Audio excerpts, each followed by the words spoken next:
హైదరాబాద్ కు జంట నగరంగా పేరు పొందిన సికింద్రాబాద్ పట్టణాన్ని చిన్నతనం చేస్తున్నారని కొట్లాటకు దిగిండ్రు పట్నం పబ్లిక్. రేవంత్ రెడ్డి సర్కారు ఈ నడుమ సికింద్రాబాద్ అనేది చెప్పుకునేంత పెద్ద పట్నమేం కాదు అన్నట్టు ఓ నిర్ణయం చేసింది. Greater Hyderabad municipal corporation Hyderabad Cyberabad Malkajgiri corporation lead కొట్టింది.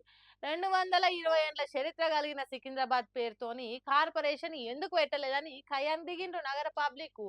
రోడ్లెక్కి సికింద్రాబాద్ అస్తిత్వాన్ని కాపాడుకోవాలని లొల్లి దిగిండ్రు.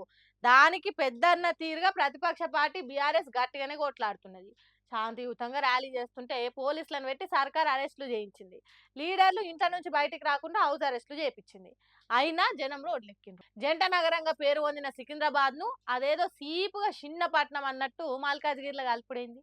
దీనికి 220 ఏండ్ల చరిత్ర ఉన్నది కాబట్టి సికింద్రాబాద్ పేరుతోనే ఒక కార్పొరేషన్ చేయాలి కానీ దీన్ని తీసుకుపోయి మల్కాజ్గిరిలో కలుపుడైంది. సికింద్రాబాద్ కు అన్యాయం జరిగితే ఊకం అన్నట్టు పిడికిలు బిగించిండ్రు.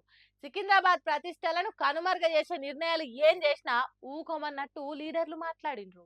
తెలంగాణ అస్తిత్వాన్ని దెబ్బతీసిన ద్రోహులుగా, తెలంగాణ తల్లిని రూపుమాపి కాంగ్రెస్ తల్లిని ప్రతిష్ఠించిన ద్రోహులుగా, తెలంగాణ సంస్కృతిని తెలంగాణ అస్తిత్వానికి చిహ్నమైన కాకతీయ కళాతోరణాన్ని, చార్మినార్ని, తెలంగాణ ఆడపడుచులకు అత్యంత ప్రీతిపాత్రమైన బతుకమ్మని, వీటిని దెబ్బతీసిన ద్రోహులుగా నీ ప్రభుత్వం నీ పార్టీ నిలబడిపోతుంది.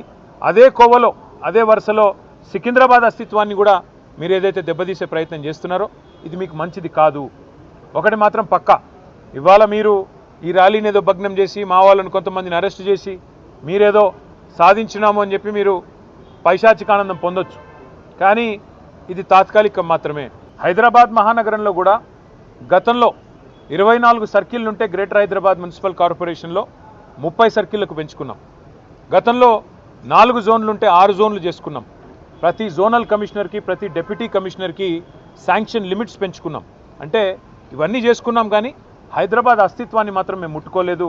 హైదరాబాద్ అస్తిత్వాన్ని దెబ్బతీసే ప్రయత్నం చేయలేదు. ఎందుకంటే హైదరాబాద్ అనేది ఒక హైదరాబాద్ ప్రజలకు సంబంధించి కాదు, తెలంగాణ ప్రజలందరికీ గర్వకారణమైన ఒక ఐడెంటిటీ హైదరాబాద్ సికింద్రాబాద్.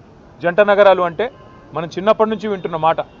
అట్లాంటిది ఇవాళ ఈ తుగ్లక్ ముఖ్యమంత్రి ఆయన తీసుకున్న ఒక నిర్ణయం వల్ల సికింద్రాబాద్కు ఒక ఐడెంటిటీ అనేది లేకుండా, ఒక అస్తిత్వం అనేది లేకుండా సికింద్రాబాద్ని శాశ్వతంగా చరిత్ర పుటలకి మరి పరిమితం చేసే విధంగా ఈ ముఖ్యమంత్రి ఈ ప్రభుత్వం తీసుకున్న ఒక నిర్ణయాన్ని వ్యతిరేకిస్తూ మరి ఈ సికింద్రాబాద్ పంచాయతీ ఎంతవరకు పోతుందో, వచ్చే మున్సిపల్ ఎన్నికలలో నష్టం జరుగుతుందని సర్కారు వెనుకకు తగ్గే ఆలోచన ఏమైనా చేస్తుందో, లేకుంటే పట్టిన పట్టి ఇవ్వకుండా తను అనుకున్న పని చేస్తుందో ముందు ముందు చూడాలి.